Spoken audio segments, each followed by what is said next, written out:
What is the unfolding? It's our time, our apocalypse.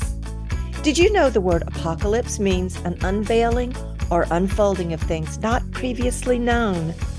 That's the exciting part of midlife, discovering all the mystery and marvel that we didn't even know about ourselves. This is our revelation, and this is the unfolding. You're a mean one, Mr. Grinch. Okay, I'm going to stop right there. I was going to try to sing the first part of it because I can't just play copyrighted music in my podcast. So, yes, the topic of today's podcast is holiday Who-ville. Don't let your Enneagram Grinch steal your family gathering. So you are welcome that I didn't continue singing. But here we are, the week before Thanksgiving. Oh, one of my favorite times of the year where we all come together. Most of us, or many of us, have the privilege of getting together with our family to celebrate and eat and reflect on what we are so thankful for. But I do not have to tell you that sometimes these holiday family gatherings can come with a lot of stress. And I actually could give you a lot of research and statistics about stress that revolves around family gatherings, but that would be no fun. And you know that it's out there. If you want to go Google it, go right ahead. But what I thought might be fun is to imagine your family as the Who's in Who-ville. Okay, get the setting? Everybody's seen How the Grinch Stole Christmas with Jim Carrey, I hope, because that's what this is all based on, this little podcast here. So your family is the Who's in Who-ville, and you yourself are the Grinch. Okay, raise your hand if you immediately thought, wait a minute, no, I'm not the Grinch in my family. I'll tell you who's the Grinch, though, because, yeah, we all see ourselves in different characters. That's what I want to talk about. I get it. I don't want to think I'm the Grinch, but just for the sake of messing with your heads before the holidays, just indulge me. You know, I'm a type 7, and I gotta at least try to make this a little bit of fun because it's a pretty heavy subject, actually. So if you have a family that's never had any stressful situations at your family shindigs, then you should probably just turn this off and start baking. But on the very good chance that you may know this scenario a little too well, let's just look at one thing that might keep your dinner from going off Mount Crumpet like Santa's sleigh in the movie, right? But remember, it was the Grinch who stopped it from crashing into Who-ville. When I started writing out my thoughts for this podcast, I decided to do a little Googling myself to see what someone might have said about the Grinch and his less than charming characteristics. And oh my goodness, I wish we were all just sitting together in a classroom setting right now, because I'd ask each of you to get out a piece of paper and just start listing some classic traits of our gripey green friend. And gripey, there's one, right? He certainly complained a lot. But would you believe that the Grinch was the subject of a psychology class assignment? I just got the biggest kick when I landed on that as I was Googling, and I thought, what? An assignment for class? But let me read you the description. This is just brilliant. So the description says, quote, How the Grinch Stole Psychology class is a highly participatory activity that emphasizes the application of personality theories. Students work in small groups to explain the Grinch's original contrary personality, as well as his transformation to the kinder, gentler Grinch at the end. Now, I emphasize the word contrary,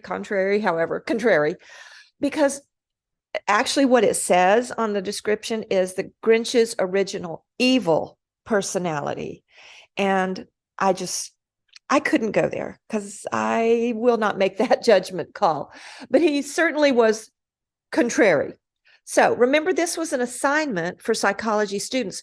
So they used several different approaches from several world-known psychologists such as Freud and Maslow, and as well as Karen Horney, whose work in the early 1920s led to what we now call the Hornevian triads in the Enneagram community. So let me tell you, it was just absolutely fascinating to see all of their different analyses. And there were a lot of theories that explained his behavior and the underlying causes, and there were explanations for his transformation into a Grinch whose heart had grown 3 sizes. But in almost each of the 5 summaries from those students, they included words like safety, acceptance, belonging, love, empathy. So let me again read and quote one of the group's conclusions. I don't remember whose psychologist they were basing this off of, but here's their quote, their conclusion. The Who's provided the Grinch with a feeling of safety and acceptance that he had never known. His feeling of basic anxiety was alleviated, and as a result, his need to use the self-protective mechanisms to defend against the anxiety was eliminated. In the absence of this need to defend against basic anxiety, the Grinch was able to follow his intrinsic tendency towards self-realization. Okay, now tell me that's not just the most beautiful story and understanding of why we even use the Enneagram. So as I move on with this, I thought it would be a good, shall we say, preemptive strike to put this podcast out the week before the official holiday gatherings begin, because they're going to keep going. We'll have Christmas and, New Year's and who knows what in between. But this is our official, holiday family gatherings kickoff. So I wanted to take a look at what I call the self-armoring message. And so what do I mean by that? It's the message we carry around in our subconscious that says, hey, this is the only way you're going to feel safe and loved, right? I mean, we all have them. We all have these messages running in the back of our minds, in our subconscious, as I said. And we have different messages. We have our childhood wounding messages. We have the self-armoring message. So I'm just going to focus on this one right now. So imagine, if you will, you're going into your family setting. Actually, this happens when you're with any group of people, but specifically in family gatherings, those old stories we carry around, from years of family history, they're so ingrained in our psyches. And the wounds we still may be carrying, they can so easily become inflamed. And what do? We armor up, just in case we go in prepared. So use the power of visualization and imagine putting on your own invisible shield or armor, because you believe if you have this armor on, you are going to be impervious to harm. And nobody says those words out loud. This is just, it's what keeps our operating system going in the background. It's these messages that are, okay, you want to be safe? Here's what you need to do. You need to armor up. But what I want you to think about is each person you'll be with, they each have their own messages going on in their own heads. Because like the Grinch, everyone just wants to feel safe and loved, even when they seem to be doing everything to sabotage the very thing they want, just like the Grinch did. And self-sabotage is a very specific and complex subject that I won't address here in this podcast, maybe later. But we all understand the concept and its implications on relationships. And we've all had those moments of, oh, why did I say that? It was the very opposite of what I was trying to accomplish. Or you can see somebody else acting it out. And inside that they didn't want to come off that way. But that's what happens when we keep this self-armoring message running and we try to keep ourselves from being harmed. And so many times we just end up, again, self-sabotaging. So I hope I can help us all be a little more empathic with those we love. And even those that seem to make it so difficult. But most of all, here's what I want. I want you to give yourself that empathy first. We're all just doing the best we can, right? Brene Brown, she talked about that on one of her podcasts. And whether you believe it or not, she said it helps if we start with that assumption. And I know many disagree, but what if? What if everybody really is just doing the best they can? So let's start off. Speaking of gratitude around Thanksgiving, let's start out with some grace for everybody, but grace for ourselves as we think about this. And I'm going to talk about those self-armoring messages. I'm going to read each type's self-armoring message. And then afterwards, I have a couple of questions for you to consider when you feel that basic anxiety start to rise up in yourself. You can feel it, right? I can. But let me go through them first, and then I'll ask the questions at the end of this. So I'm going to go through each type, and I will put each of these in the show notes. So as you listen, you might hear one type and go, oh yeah, I do that. And then hear another type and say, oh, well, sometimes I do that too. Well, of course, we all have many different ways of protecting our hearts, but there's usually one that corresponds very well with each type. So let me just read those, and then I will put them in the show notes so you don't have to rewind the podcast. Rewind? Are you listening on a cassette tape? You don't have to back up to try to hear your type again or hear somebody else's. That's one of the main things I hope you take away from this is, yes, listen to your own, but if you know your family's types, listen to theirs too, and just think, wow, is that how they walk around feeling that? And again, if we can't develop empathy through our understanding of the Enneagram, then what's it all about? So, okay, I'm going to go ahead. Starting with type 1, they already carry the core fear of being wrong, bad, inappropriate, or immoral.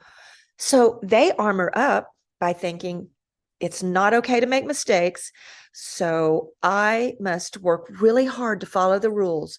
I have to be the responsible one, and I have to catch my mistakes before others do. It's the only way I'll be safe and loved.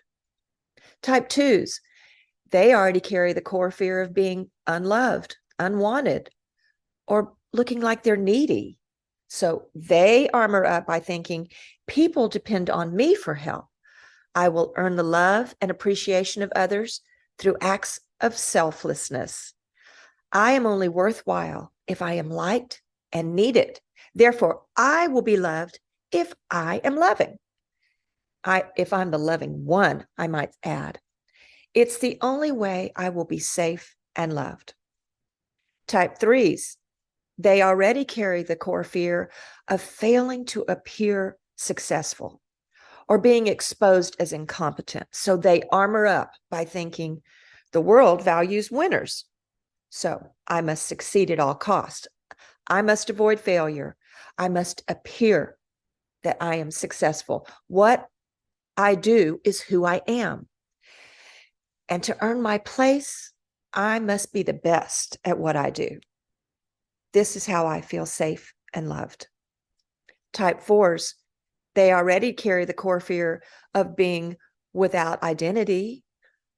They fear that they're misunderstood. They think that they're flawed. So they armor up by thinking something is missing in me. I must find what is missing in my life. I must be true to my purpose and express my authentic self. I must create beauty and meaning for myself and for the world. This is how I feel safe and loved. Type 5s, they already carry the core fear of being helpless or being seen as incompetent or without resources. So they armor up by thinking, the world is intrusive. I must protect my resources and energy so that I can think. I must be self-sufficient and not depend on others too much. I must understand and make sense of my world. I don't need much, but I need my space. And this is how I feel safe and loved. Type 6, they already carry the core fear of being unprepared, afraid, being blamed, or moving through the world without support. So they armor up by thinking, the world is a threatening and unsafe place. I must be prepared. I must be loyal, and people can count on me. I must be careful who I trust, and I must not be afraid, but I must not let my guard down. I must protect myself and be loyal. This is who I am, and this is how I feel safe and loved. Type 7s, they already carry the core fear of missing out, of being deprived, of being trapped in emotional pain, and being bored. So they armor up by thinking, the future is full of exciting possibilities, and I must experience all of it. If I prioritize planning for the future activities, I can escape confronting present painful circumstances. This is how I feel safe and loved. Type 8s, they already carry the core fear of being seen as weak or vulnerable, and they fear being controlled. So they armor up by thinking the world is tough and unjust. Only the strong survive. I am a rock. I must not be weak. I must be in control. I'll do it my way. This is how I feel safe and loved. Type 9s, they already carry the core fear of conflict, of feeling shut out, and of losing connection with those they have relationship with. So they armor up by thinking, I am okay as long as the people around me are okay too. The world would be a better place if people could just treat each other with respect. So I must be tolerant and accepting. I must keep the peace. This is how I feel safe and loved. Whoa, that's a lot of armors in one room, right? Everyone just trying to protect their own hearts. And the truth is, if we knew that each person just wanted to know they were safe, then how would we treat each person? I know you can't erase years of history, but it only takes one person in a relationship to change the dynamic. And you can only take responsibility for your own feelings and actions, right? And you might not even need, you might actually not, you might need to get over some of those tightly held beliefs, those old stories from the past that you believe it shouldn't have happened this way, or he should have done that, she should have done that, because it doesn't matter what should or shouldn't have happened. It is what is right now. And you are the only one who can be responsible for how you react in the present moment, even given the old stories and the history. It doesn't even matter whether you understand why the other person reacts the way they do. But if you do have some insight into what's behind their actions, then maybe you are the who in your holiday Who-ville, the one who makes space for someone who's struggling to feel safe and loved. Really, if we can just simply begin by realizing everyone just wants to feel loved and feel safe, just like you, just like me. I read this beautiful poem on Instagram. It's by a poet named Billy Chapata. And it's not long. I'm just going to read a part of it. It's called Authentic Bonds. And here it is. There is no connection more powerful than two people bringing their individualities to the table with no intention of diluting each other's essence, but instead celebrating what makes each other unique. Isn't that beautiful? Now, here are the questions. Number 1, are you the one armoring up, protecting your heart? And it's your family who are the who's in your family Who-ville. They're the ones trying to extend love and acceptance, but they can't get past your armor. So ask yourself, is it me? Am I the Grinch in this scenario? Or are you Cindy Lou Who saw through the Grinch's armor? The question is, Who will you be in Who-ville this year? I hope you thought that this was mildly entertaining, kind of a more gentle way of looking at what can often be a very difficult situation. And like when you watch the movie, you're like, who do you connect with? Who do I connect with? Do I see myself as Cindy Lou? Do I see myself as the mayor who was the Grinch's arch nemesis? Do I see myself as the Grinch who just really feels like if people knew me, the real me, they wouldn't love me. So I'll protect myself by being the mean one. And Mr. Grinch, don't make me sing. I won't do that. But I hope you can just reflect on who we are this year. I hope all of your holidays and every day are filled with love and acceptance. Maybe someone's heart will soften and grow because you made them feel safe. And if you find your own heart growing 3 sizes this year, I hope you know what a difference you make. Until next time, keep unfolding, my friends. Happy holiday.